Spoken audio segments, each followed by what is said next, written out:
so focusing on today. I've spent a lot of time the last few weeks just thinking about how can you continue to build your brand when you can't go and meet with people.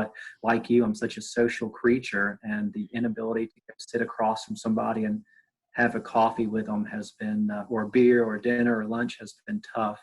But starting the YouTube channel was kind of the first kind of foray into that. And in terms of the showings, I've had a number of people reach out and say, hey, would you go and take a video? Would you go and FaceTime me from a house? And yeah, have been doing that. Have done some in-person showings, but not too many. You know, when I've gone, I've taken, you know, gloves and a mask and have brought some for them. And it's been different. It's been a challenge. I'm an eternal optimist at heart, so I know it's a tough time for so many right now, but I'm confident better days are on the way. Yeah, I mean, and I was going to say, you just got through back. By the way, I started recording when you were Yeah, talking. cool. I hope that's okay. But yeah, Yeah. and you just got through the tornado and then this back to back. So you really had not only to adapt to a lot in the last 6 weeks or so, but also to keep your optimism up. I mean, that's what they're saying right now. Even, you know, friends of mine who are like meditation teachers, you know, they're like, if you can keep your mindset even 50% positive right now, you're doing great. So that's Oh, something I've yeah. always admired about you.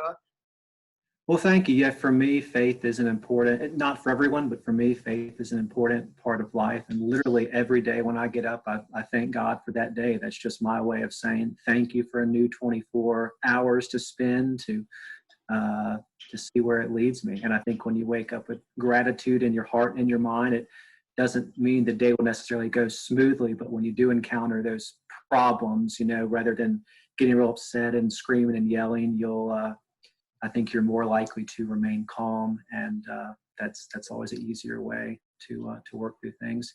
Yeah, the tornadoes were wild. I had a couple that I'd helped buy a house down, and I think I mentioned this to you possibly on a call, down the street from where the Kroger is on Rosa Parks, like Rosa Parks and what is that, Monroe, and they closed. And then a couple days later, the tornado came through, tore their roof off.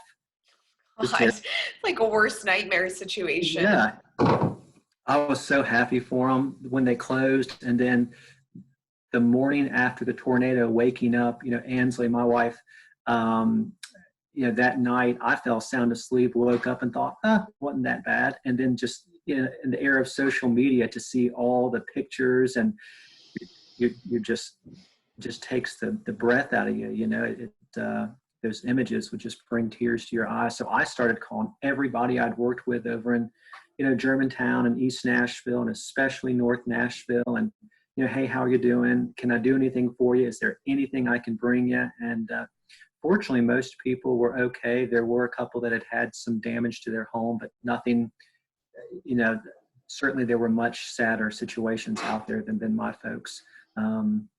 And that's something I've always really admired about you as well. And it's something that, you know, I'm a very spiritual person too. And that's kind of always my prayer in the morning is like, whatever I can do to be of service, even if it's just picking up the phone to talk to someone who's like, you know, having a bad day or something. So I Yeah. always have respected that about you, where it's like nothing's too little or too, you know, big. I mean, it's just whatever is needed in that moment. And I think that's such an important thing to keep in mind right now is one, just the community focus, but two, it doesn't always have to be you're, you know, out there, you know, donating blood or, you know, doing some sort of formal cleanup duty after a tornado. It can be just reaching out to a friend and saying, if you need a vent, I'm here.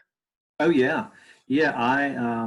One of the people, so I do an annual Girl Scout cookie drop off where I've got a local troop I support, and every year I buy more boxes from them as my number of clients and friends and contacts grows.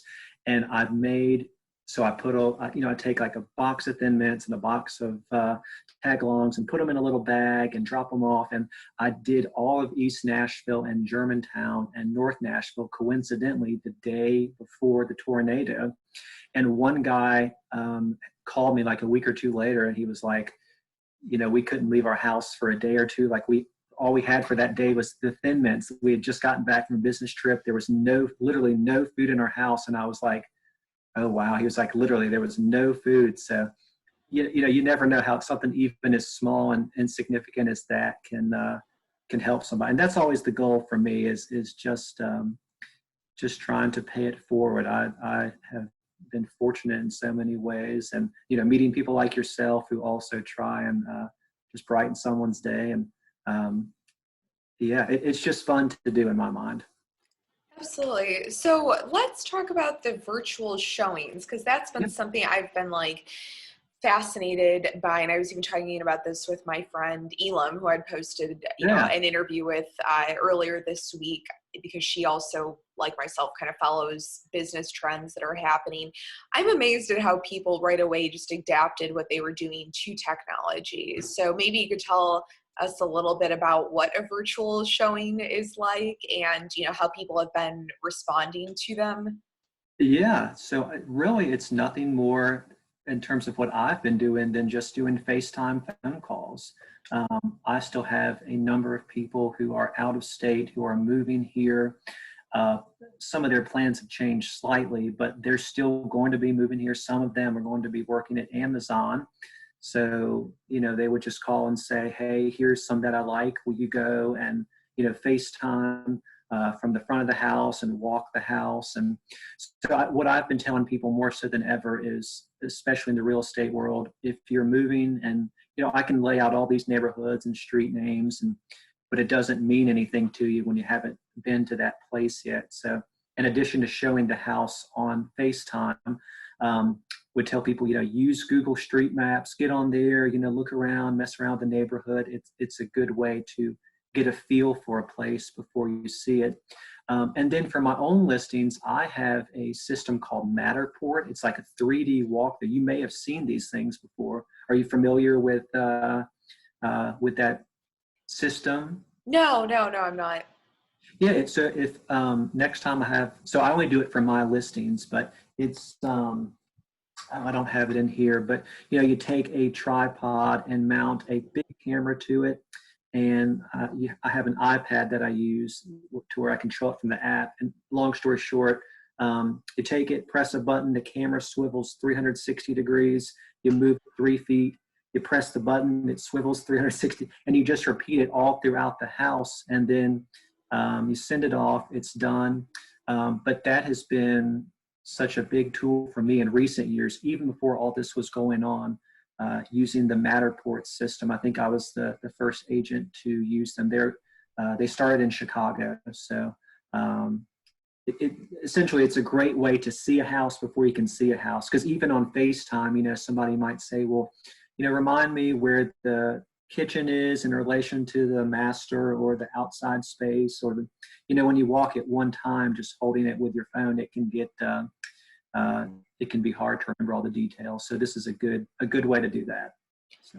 Yeah, well, I was thinking about the trust that people are putting in someone like yourself. I mean, what a testament that is to, them trusting you, that, maybe they wouldn't get to see the neighborhood first or get to sense the vibe of the community or even see the house in person, but they would trust that you're doing your due diligence to paint a picture for them, even virtually. It's really cool. Yeah, I feel it's a lot of responsibility. I always tell people I can tell you what it's like, but until you see it with your own 2 eyes, the last thing I would want is for someone to, because I've probably had 5 to 10 people over the years, including one recently from California, that have bought sight unseen. And I have yet to have one show up after we close and say, gosh, Brad, you're just very upset with me. They've always called and said, oh, it looked great. It looked as you described. And thanks for telling me to use, Google Street View. And, but I always do feel pressure to get it right.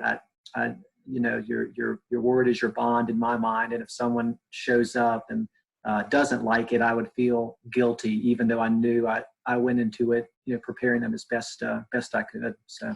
Has it changed you as a, realtor, having to do homes virtually, I would imagine? I mean, I know even with me with these video interviews, it's like not only do you get better at talking on camera, but, you know, you become more efficient in some Yeah. ways, or, you know, I would be curious to know what skills it's sharpened for you.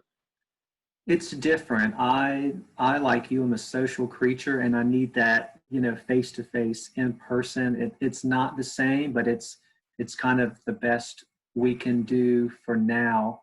Um, it's gotten me more comfortable being in front of a camera. It's not that I shied away from it before, but it was always, like so many things in life, it was always something I had said, oh, I'll get to, and just never got to. You know, life was so busy, but um, it, in going through this quarantine period, it's just made me say, okay, what were some of these things I wanted to do, that now I have time to do, you know? Uh, Mhm. so yeah, That's awesome. Well, and also you've started a YouTube series I recently have. too, which I think is really neat and such a great way to build your own brand. So I'd be curious to know if that was something you always wanted to do, and then, you know, if you had sort of a formulaic direction for finally starting it, or if you've just been kind of winging it, like I have, honestly, with these interviews. Yeah, the videos, you know, I would give myself an A for effort so far in terms of delivery. I'm not as good in front of the camera as you are. It's a newer thing for me. So I have a lot to learn from you and from others there, but I'm enjoying it. It's fun.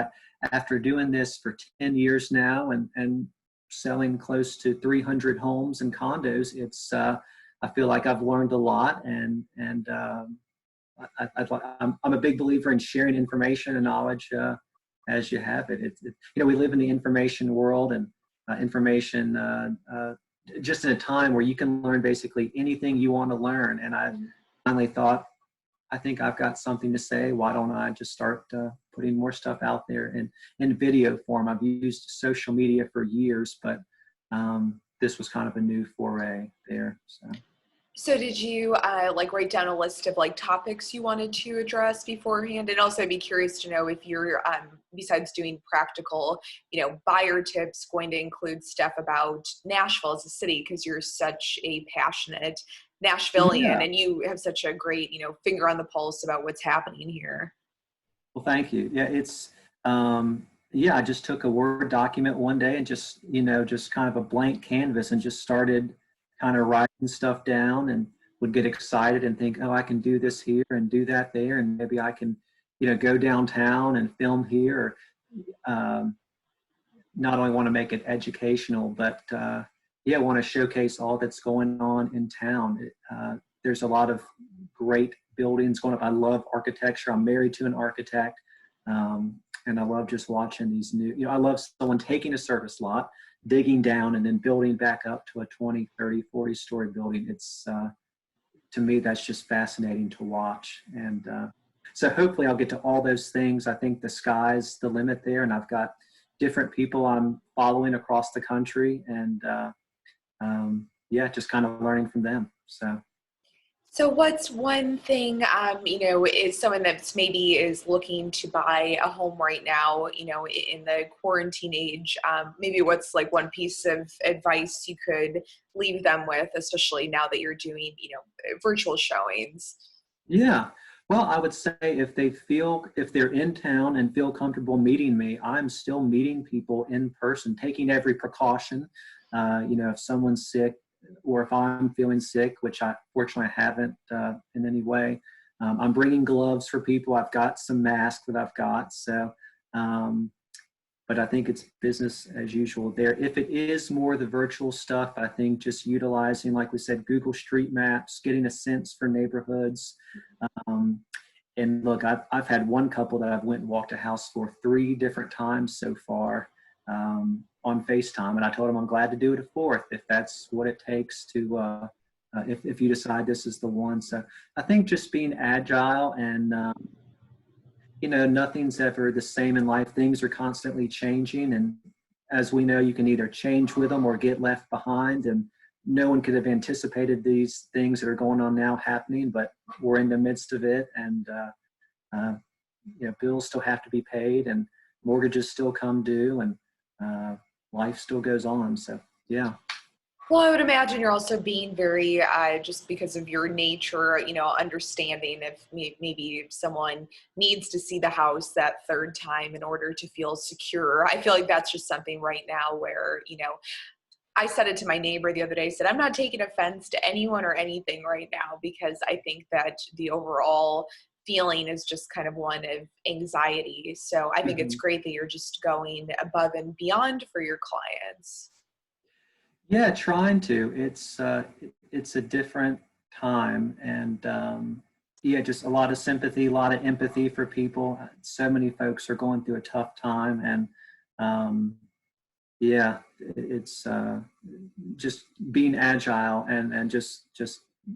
I think the things I'm doing are paying off, and I just hope for a return to normalcy here soon for everybody. I know this has just affected so many, and yeah. So, what is I always like to end my interviews on a positive note. What's one of the best things you've seen come out of this time? I feel like, I had a long conversation with a friend of mine this morning, and she and I were talking about how we're just getting a lot more clarity on what we want for our life. Or I said to her, I feel like my interactions with people have been so much kinder, or people are being much more patient. Have you noticed anything like that come out of this period? Yeah, I've seen it up. So I'm connected to a number of Facebook groups online, and most of the times those would be more divisive. But I've seen so many people just lending a helping hand and encouraging one another, and everything from tagging people that may have lost a job, or be a nurse or a doctor or a first responder, and hey, what needs do you have? What can I do for you? Just seeing a lot more of servant type mentality rather than the taking type. And I think we need that more than ever. I feel like that is very Nashville. I mean, don't you? This is like a very giving city It is. overall. It is. Yeah. There are good people everywhere, but I tell people when they move here all the time that Southern hospitality is a real thing. And again, not that people aren't friendly elsewhere, they are, but I think just something about the South and Southern culture and Nashville culture. Um, I've rarely in my life reached out to people for help and not had them reach back in some ways. And I've always wanted to pay that, forward as I went along as best I could. And I know you're the same. Well, let us know where we can find you. So now you're on YouTube in addition to your social media. Yeah. Yeah. So on YouTube, if you go and search Brad Reynolds, I'll pop up right there. It's a new channel I've started. Like anything in life, I'm kind of learning as I go. But we'll be providing a lot more content there in the coming days and weeks. Started a series there called Real Estate with Reynolds, kind of a play on my last name. And on Facebook, um, Instagram, it's Brad underscore Reynolds underscore Nashville. Let's see, I'm sorry, mine's so different. Um, I don't want to tell you wrong and then get off the interview and think, yeah, there, Brad underscore Reynolds underscore Nashville. And then Facebook is just Brad Reynolds. So always glad to connect with people there, and want to thank you for having me on. Awesome. You're great.